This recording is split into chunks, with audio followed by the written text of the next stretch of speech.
అందరికీ నమస్కారం అండి. నిన్న కర్ణాటక రాష్ట్రానికి సంబంధించిన ఒక మతపరమైన అంశంపై సుప్రీంకోర్టులో జడ్జిమెంట్ అయితే వచ్చింది. మరోసారి రాజ్యాంగ పీఠిక ఒక గొప్పతనం చాటుతూ ఆ తీర్పు అయితే ఇవ్వడం జరిగింది. ప్రతి ఏటా కర్ణాటకలో దసరా పండుగ పురస్కరించుకొని చాముండేశ్వరి దసరా మహోత్సవాలు జరుగుతుంది. ఇది ఇక్కడ 9 days, అక్కడ 10 రోజులు దసరా ఉత్సవాలు జరుగుతుంది. ఈ కార్యక్రమానికి ఆ రాష్ట్ర ప్రభుత్వం, కాంగ్రెస్ ప్రభుత్వం ముఖ్య అతిథిగా బోకర్ ఫ్రై విజేత 2025 ఈ సంవత్సరం విజేత బాను ముస్తాక్ని ఆహ్వానించింది. అయితే దీనిపై కొంతమంది అభ్యంతరం వ్యక్తం చేస్తూ హిందువుల గుడిలోకి ముస్లిం వ్యక్తిని ఎలా అనుమతిస్తారు, ఎలా విశిష్ట అతిథిగా మీరు ఆహ్వానిస్తారంటే అభ్యంతరం వ్యక్తం చేస్తూ ఆ రాష్ట్ర హైకోర్టుని ఆశ్రయించింది. అయితే ఆ రాష్ట్ర హైకోర్టు గత సెప్టెంబర్ 17ని కొట్టేసింది. అయితే దీనిపై వాళ్ళు ఇవాళ నిన్న సుప్రీంకోర్టుకి వెళ్ళడం జరిగింది. సుప్రీంకోర్టులో వెళ్తే అక్కడ పిటిషనర్కి చాలా ఘోరమైన అవమానం జరిగింది.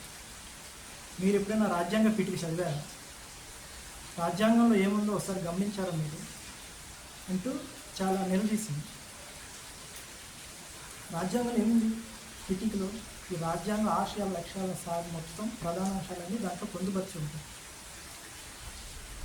అయితే పిటిషనర్ తరపు న్యాయవాది ఏం వాదిస్తారంటే ఇది మతపరమైన అంశం అని, దీంట్లో 2 దశలు ఉంటాయని.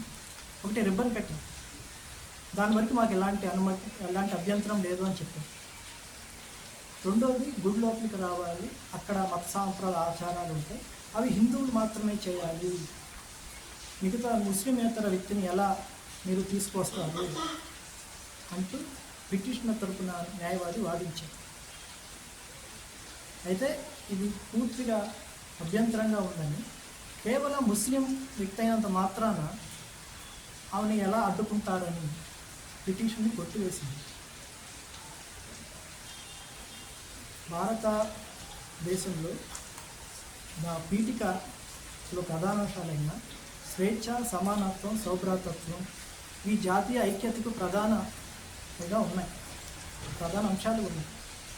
ఇలాంటి వాటిని మీరు విస్మరిస్తూ కేవలం ముస్లిం అనే కారణంతో ఆమెపై ఎలా అడ్డుకుంటారు అంటూ చాలా చివాట్లు పెట్టింది. ఆమె మ్యాన్ బోకర్ ప్రైజ్ విజేత, అది అంతర్జాతీయ స్థాయిలో ఒక గౌరవమైన ప్రైజ్.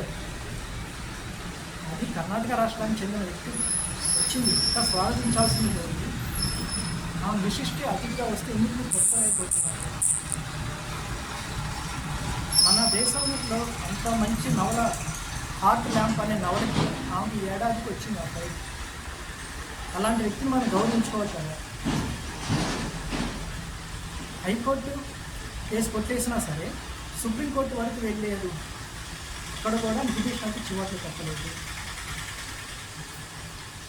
చివరికి ఆమె ఆహ్వానిస్తూ ఆ కర్ణాటక ప్రభుత్వం తీసుకున్న నిర్ణయం సరైనదని, ఎట్టి పరిస్థితుల్లో ఆమెను అడ్డుకోరాదని సుప్రీంకోర్టు నిన్న ద్విసభ్య ధర్మాసనం ఏకపక్షంగా 2 న్యాయమూర్తులు చెప్పారు.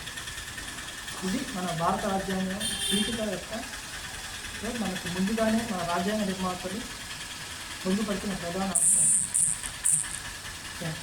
వీడియో నచ్చితే లైక్ చేయండి, షేర్ చేయండి, సబ్స్క్రైబ్ చేయండి.